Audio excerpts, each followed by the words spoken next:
are watching part 7 of Kariga Bailey. Crave the Spotlight Media Marketing experts in the spotlight. Join us now as Victor Irving Jenkins interviews Kariga Bailey.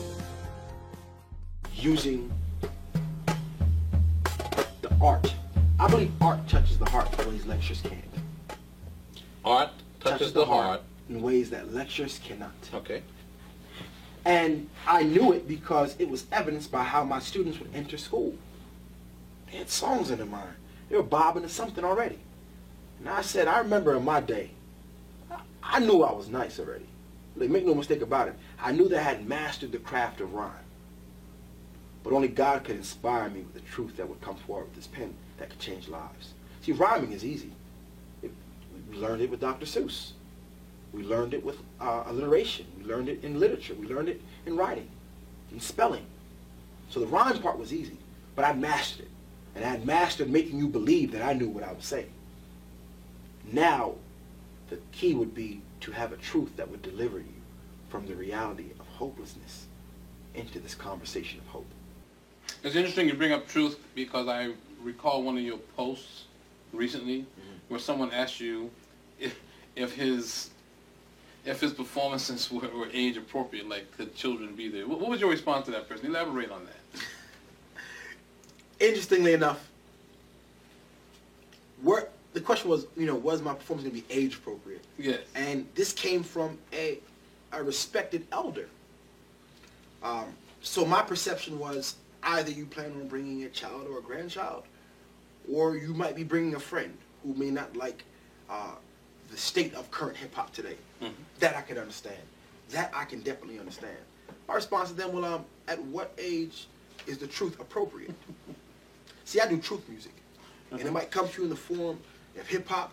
It might come to you in the form of something inspired by jazz.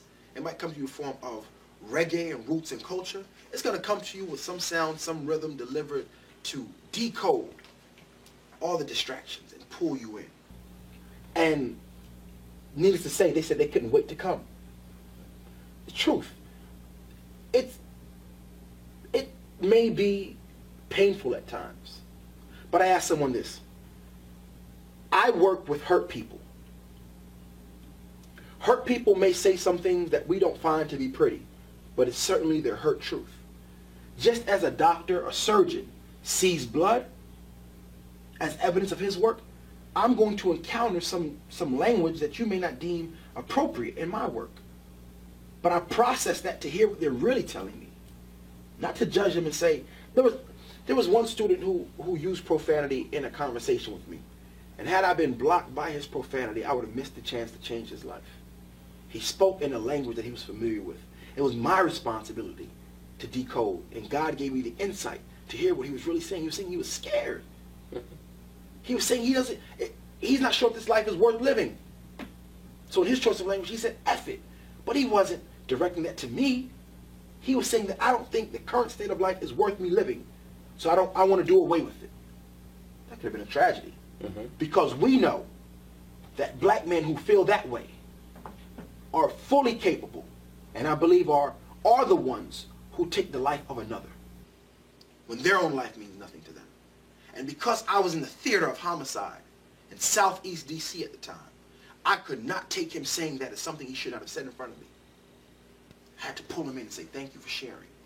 Now let's have this conversation. And that's how my work looks, and that's what it's inspired from. So if it comes from moments of hurt, just as life is saved in the surgery room where there is blood, this is the work that I'm in.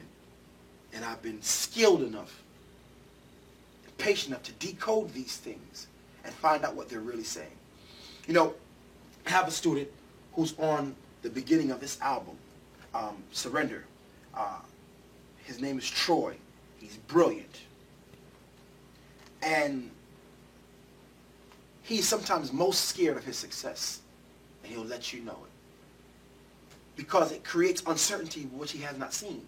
Now the fact that he survived and come out of a neighborhood where many don't come out of, and he's died so many circumstances, he finds success to be scarier than that. He says, on the beginning of my album, he says, I'm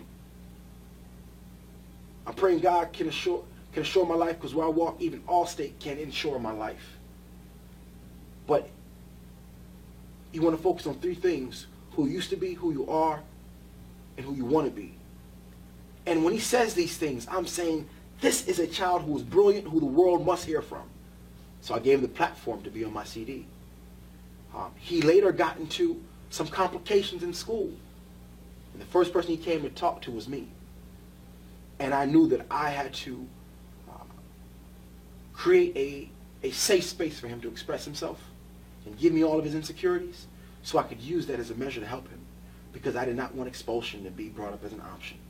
Well, I am sure you have whet many of our appetites with that comment, and we're looking forward to hearing some of this work. So give us a couple minutes. We'll be right back, and we're going to hear some of this work from Kariga Billy.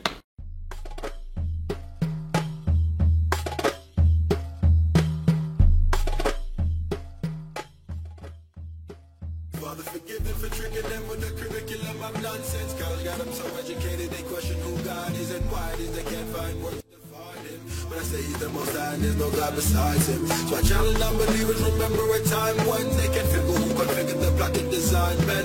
And when them can't simply reply, fine then, let me take it back in the time we can rewind when. Before you paid your money for tuition, before those books was written, you had to rely on your intuition. Those who don't understand and make branded as superstition, but I know this is the Solomonic wisdom that gives me vision.